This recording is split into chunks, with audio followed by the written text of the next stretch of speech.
Alors, sans plus tarder, je vous demande d'accueillir chaleureusement nos deux panélistes pour la soirée, Guy Cormier, président et chef de la direction du Mouvement Desjardins, et Caroline, présidente et fondatrice de la gouvernance au féminin. Qu'est-ce que vous faites concrètement chez Desjardins pour atteindre ces objectifs de parité, pour resserrer l'écart entre les genres? Ben, écoutez, on fait beaucoup de choses, des choses que probablement dans la salle, vous connaissez ou que vous faites dans vos organisations. Mais la première chose qu'on a fait, c'est vraiment de se fixer des cibles. En 2017, on s'est dit, à la fin de 2024, on va être paritaire partout dans l'organisation, au conseil d'administration du mouvement. Aujourd'hui, on est à 43 %. On est en zone paritaire. Au comité de direction. Aujourd'hui, on est 50-50. Il y a autant de femmes, autant d'hommes dans l'équipe de direction du Mouvement Desjardins. Dans nos postes de vice-président, 38-39. Dans nos postes de direction générale, partout. On s'est fixé des cibles qu'on suit à chaque 3 mois, rigoureusement. Fait que ça, c'est une première chose.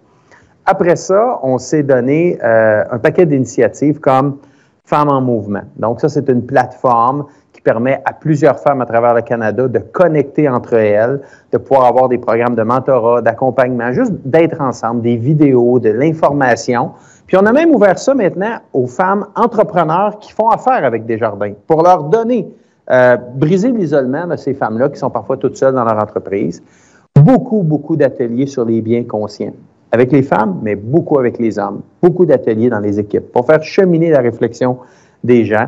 Des partenariats super intéressants avec Gouvernance au féminin, un programme de mentorat qu'on a décidé de commanditer. Donc, c'est beaucoup d'ateliers, beaucoup d'initiatives et on a lancé tout récemment, 2020-2021, un nouveau plan équité, diversité, inclusion pour se propulser encore plus loin. Donc, c'est pas une chose qui fait qu'on est où on est aujourd'hui, c'est pas une chose qui fait qu'on est la 4e entreprise reconnue par Forbes à travers le monde comme meilleur employeur au féminin.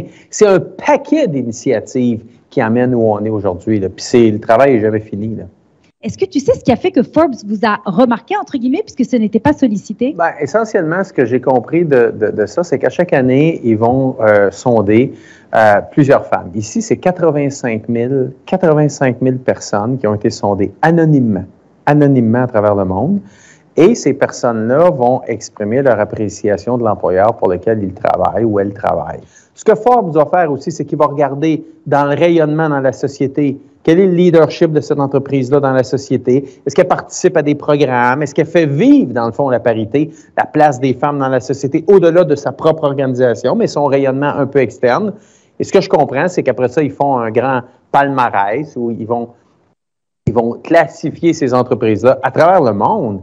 Et là, de voir que le Mouvement Desjardins est reconnu comme la 4e entreprise à travers le monde, là, pas au Québec, pas au Canada, pas à Montréal, pas en Amérique du Nord, à travers le monde, comme la 4e meilleure entreprise, meilleur employeur pour une femme qui veut grandir, qui veut s'épanouir. Moi, honnêtement, là, qui était une de mes grandes aspirations depuis 2016, je suis super content, là, dans le fond. Puis on ne courait pas après ça, c'est juste qu'on l'a appris en fin de semaine. Bravo! Donc, on l'a dit tout à l'heure, la certification parité de la gouvernance au féminin, Desjardins est même une des entreprises pionnières, c'est-à-dire que depuis 2017, notre toute première année, vous êtes engagés à nos côtés, donc c'est merveilleux. Et là, vous avez décidé d'aller une étape de plus, programme de mentorat. Donc, avec la certification parité, on aide au niveau des politiques, au niveau de la culture, des initiatives à implanter pour resserrer l'écart entre les genres au sein de l'organisation. Et là, vous arrivez donc avec une étape de plus, programme de mentorat, soutenir les femmes. Tu le disais tout à l'heure, vous avez déjà votre programme de mentorat pour les femmes entrepreneurs. Là, avec ce programme, vous soutenez et les femmes à l'interne, que ce soit professionnelle ou exécutive, mais aussi des femmes d'un peu partout. Donc pourquoi vous avez décidé d'amener l'engagement une étape plus loin avec le mentorat? On avait déjà des programmes de mentorat ici. Je pense qu'on doit avoir autour de peut-être 300 personnes chez Desjardins, qui travaillent chez Desjardins, qui font du mentorat auprès de femmes en mouvement. On a peut-être 850 femmes qui participent à un programme de mentorat à travers le Canada. Mais comme tu disais tantôt, c'est une chose de le faire à l'interne dans notre organisation, c'est une autre chose de dire, maintenant, essayons de de l'exporter ou d'appuyer les organisations qui ont le goût de le faire vivre à plus grande échelle, puis de même mélanger un petit peu les expertises. Et c'est ce qu'on a décidé de faire avec ce partenariat-là, avec Gouvernance au féminin, c'est de donner un élan encore plus fort au programme qui existait déjà, là, mais qui permet d'aller encore plus loin par rapport à d'autres organisations, à d'autres femmes, puis de lancer un signal à la société que Desjardins croit tellement à la parité, à la place des femmes, au mentorat, qu'on s'engage sur le long terme avec Gouvernance au féminin. Bravo. Bon, Guy, tu es quand même, après tout, le PDG d'une très importante institution financière. Ton agenda doit être assez incroyable, merci. Comment tu fais finalement pour jongler avec tout ça et te dire que, tu sais quoi, moi, je veux faire également ceci, je veux également être mentor, je veux également être impliqué par-ci, par-là. Ça. À un moment donné, il faut vraiment être très dévoué là. Oui, mais en même temps, c'est pas seulement d'être dévoué, c'est que je le fais aussi parce que j'y tire quelque chose pour moi. Là.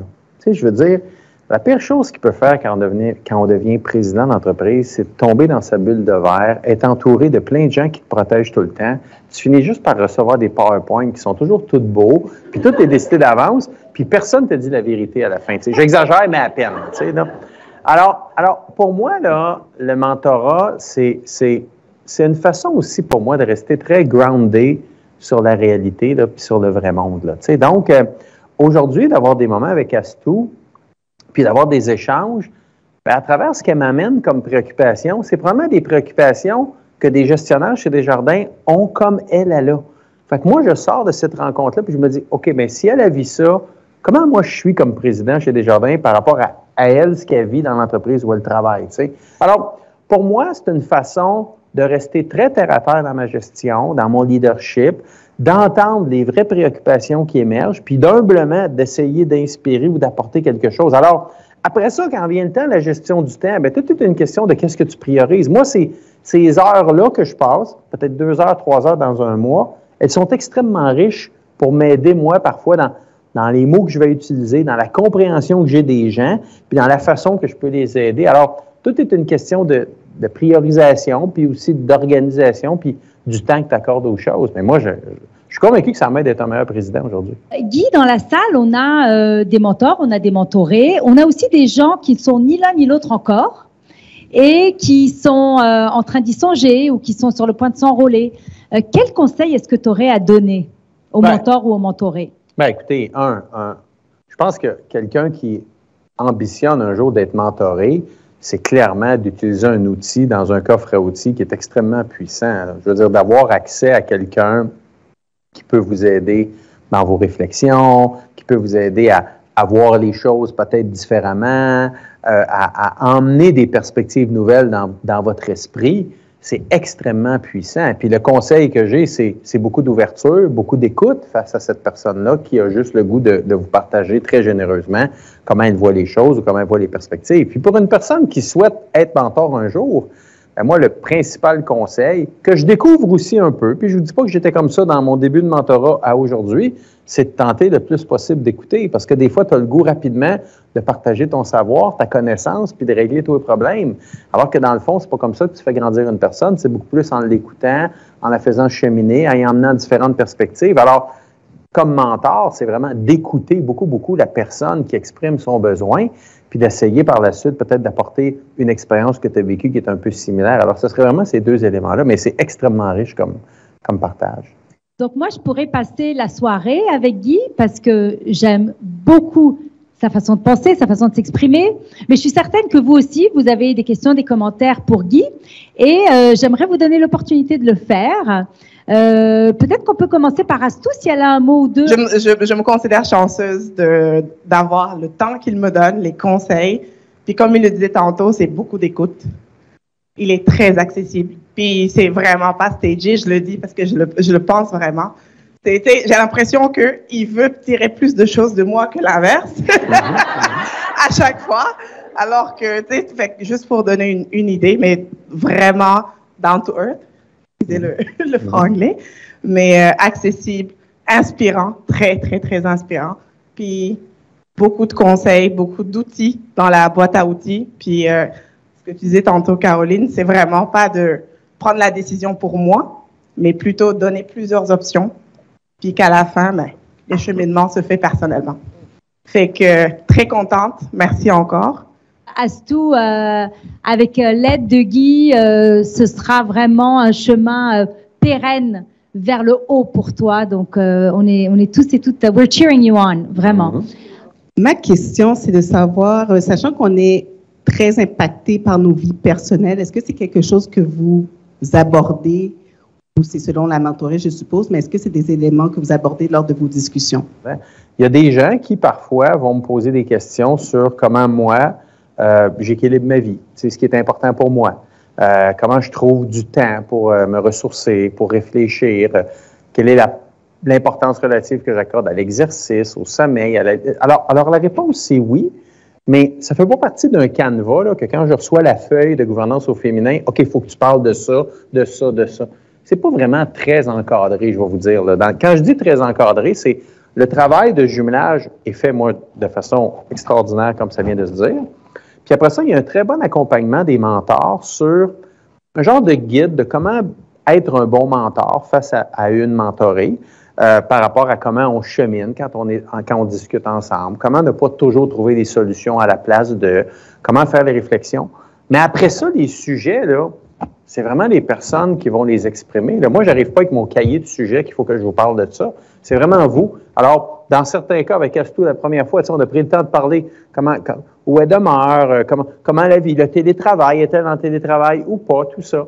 On a foré justement de 2 rencontres sur ces dimensions-là. Mais si éventuellement, elle m'amène sur, comment j'équilibre ma vie dans tout ça, ma vie personnelle, le travail. Regarde, ça va me faire plaisir de partager ce que j'ai vécu, moi, là-dedans, là, à différentes phases dans ma vie.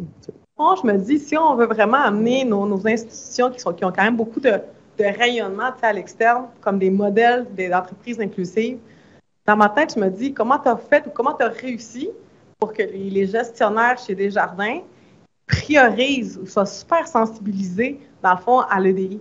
Parce que je me dis, c'est eux qui ont la capacité, ils ont le pouvoir, ils ont l'opportunité de nous embaucher, de nous donner, dans le fond, le support de développement à travers des mentorats et autres façons, ou aussi des mandats visibles, comme tu disais. Ceux qui ont, dans le fond, sans eux, même si la personne elle veut vraiment progresser, elle n'y arrivera pas tout seul. Ouais. Fait que comment tu as réussi à les amener dans cette culture? Honnêtement, là, moi, ma clé à moi pour convaincre les gens chez Desjardins d'embrasser la parité, d'embrasser l'EDI, je ne dis pas que ça a été facile les premières années, là. Ça a été d'en venir à convaincre les gens que à travers le monde, là, il y a plein d'études de savants universitaires qui ont fait des recherches avancées qui démontrent clairement que plus une équipe est diversifiée, plus il y a de talent, hommes, femmes, jeunes, communautés culturelles, noirs, transgenres, nommez toutes, là, ça amène une diversité de points de vue qui devrait réduire des angles morts, qui devrait emmener des meilleures prises de décision, puis par le fait même, l'entreprise est plus performante. Alors, j'ai pris ça, là, puis j'ai dit, la parité, l'EDI, l'inclusion, la diversité, là, c'est un outil dans notre coffre à outils qui va nous permettre d'être une organisation plus performante. Point à la ligne. À chaque fois que je sors un outil qui permet de réduire les coûts de 15 % tout le monde veut le prendre. À chaque fois que je sors un outil qui permet d'amener l'entreprise à gagner 10 % de revenus de plus, tout le monde veut le prendre. À chaque fois que je sors un outil qui dit l'entreprise va gagner ci, tout le monde veut le prendre. Là, j'en ai un qui s'appelle la parité, l'EDI, qui va assurer une organisation plus diversifiée dans sa prise de décision. Est-ce que quelqu'un m'explique pourquoi on ne prendrait pas? Merci, Caroline. Ça a été un plaisir de faire ça avec toi. Merci à la Gouvernance au féminin. Puis merci tout le monde d'être ici. Honnêtement, j'espère que cette soirée-là vous a aidé, tout simplement. Merci. Merci.